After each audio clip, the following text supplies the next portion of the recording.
ہمارے ایک دوست نے ایک واقعہ سنایا تھا قبر کے عذاب کا, مجھے یقین نہیں تھا, میں نے کہا ایسا نہ ہو ان کے دماغ میں تخیل ہو, تو میں نے اس کی تصدیق کروائی اس علاقے میں, اس گاؤں میں, اور لوگوں کو کال کر کے پوچھی ایسا ہوا, انہوں نے کہا ایسا ہوا ہے. تو پھر مجھے یقین آیا. وہ قبر بار بار نا اس کو نکال کے باہر پھینک دیتی تھی, بندے کو ڈالتے تھے قبر میں. اس نے بہت سے علماء شہید کروائے تھے نالائق نے. اس کا جرم یہ تھا کہ وہ مخبریاں کر کر کے نا علماء کو قتل کرواتا تھا. اس مخبر کے ساتھ ایسا ہوا اس گاؤں میں, جب اس کو دفنایا ہے تو چلیں اب بات آئی گئی ہے تو پورا واقعہ سنا دوں. تو وہ جنہوں نے دفنایا نا, وہ ان سے میرا بھی تعلق تھا, میرے بیان سنتے تھے, تو مجھے آ کے انہوں نے واقعہ سنایا کہ ایسا کوئی مخبر تھا جو علماء کو شہید کرواتا تھا مخبریاں کر کر کے. تو جب اس کو دفنایا, کہہ رہے ہیں اس کے والد میرے پاس آئے, ہم لوگ کے پاس آئے, انہوں نے کہا کہ بھائی میں جب صبح جاتا ہوں تو میرے بچے کی جو لاش ہے نا وہ قبر سے باہر پڑی ہوئی ہوتی ہے, تو میں بڑا پریشان ہوں, کیا کروں.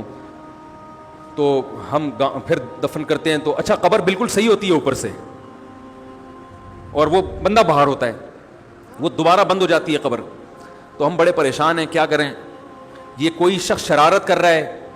تو کہہ رہے ہیں, ہم نے کہا بھائی ہم تو نہیں کر رہے شرارت. کہا تو اگر دوسرا ہم شرارت کوئی کر بھی رہا ہوتا تو قبر کو خودی بھی تو ہونا. تو انہوں نے کہا, پھر یہ مشورہ انہوں نے ان کو دیا کہ تم ایسا کرو, لڑکا جو قتل ہوا, جو مرا تھا نا, جو قبر میں تھا, جس کی لاش باہر, نوجوان تھا, وہ بڑا مخبر آدمی تھا, وہاں کے گاؤں کے لوگوں نے بتایا. تو اس کی لاش جب باہر پڑی ہوتی تو باپ اور بھائی کو لوگوں نے مشورہ دیا اس لڑکے کے کہ تم لوگ رات کو قبرستان میں جا کے بیٹھ جاؤ, پہرا دو کہ کون آتا ہے نکال کے جاتا ہے اور قبر کو پیک کر کے چلا جاتا ہے.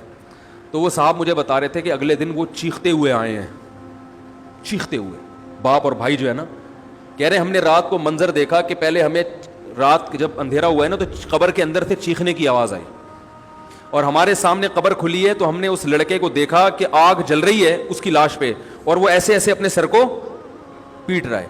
کہہ رہے ہم تو خوف کی وجہ سے بے ہوش ہو گئے, ہمیں نہیں پتا اس کے بعد کیا ہوا. ہوش میں آیا تو وہ لاش باہر پڑی ہوئی تھی. تو میں نے کہا یار پھینکو بھی دنیا میں کم نہیں ہوتے. تو میں نے پھر تصدیق کے لیے ایک دو لوگوں سے رابطہ کیا, انہوں نے بتایا کہ ایسا ہوا ہے ہمارے ساتھ. تو یہ جو ترکی کا جو تھا نا عطا ترک, وہ مصطفیٰ کمال کو میں اکثر بیچارے کو کمال عطا ترک جو ہے نا, تو وہ غلطی سے کئی دفعہ میں نے کمال عطا ترک کے چکر میں مصطفیٰ کمال کا واقعہ بیان کر دیا. وہ مصطفیٰ کمال کا نہیں ہے, وہ کمال عطا ترک ہے. تو بھائی مصطفیٰ کمال اگر سن رہے ہو تو پیش کی معذرت. تو کمال عطا ترک کا بھی یہی ہوا ہے, مسلمانوں کا قاتل تھا, علماء کا قاتل تھا, ترکی سے خلافت اسلامیہ کو اس نے ختم کر دیا. بہت یہ جو آج جو کچھ دنیا میں ظلم ہو رہا ہے اس سب کی بنیاد رکھنے والا عطا ترک ہے. خلافت عثمانیہ ہوتی تو نہ کشمیر کا مسئلہ کھڑا ہوتا, نہ بوسنیا کا مسئلہ کھڑا ہوتا. یہ ساری مصیبتیں جو آئی ہیں, مسلمانوں کا جو اتحاد ختم ہوا, تو اس کے ساتھ بھی ایسا ہی ہوا. اس کو جب قبر میں دفنایا, قبر نے باہر پھینک دیا, تو نتیجہ یہی نکلا کہ اس کی قبر زمین کے اوپر ہے. تو وہ جو اس کے فالوورز ہیں وہ کہتے ہیں دیکھو ہمارے حضرت اتنے پہنچے ہوئے ہیں کہ اوپر دفن ہے. تو جو بوڑھے بوڑھے لوگ ہیں نا ترکی کے, وہ آپ کو بتائیں گے کہ یہ محترم کو زمین نے قبول نہیں کیا, نکال کے باہر. تو بعض دفعہ قبر خود بتا دیتی ہے, بعض دفعہ. اچھا مجھے چلیں چھوڑیں, بات سے بات نکل جائے گی, وہ ہمارا موضوع رہ جائے گا. تو فرشتہ کہاں پہنچا, قریب, ہاں واپس چلا گیا تھا فرشتہ, ٹھیک ہے. تو وہ بالکل قریب آ کے واپس چلا گیا. تو ایسا ہوتا ہے بعض دفعہ, ہوتا ہے, ایسے واقعات ہیں بہت سارے.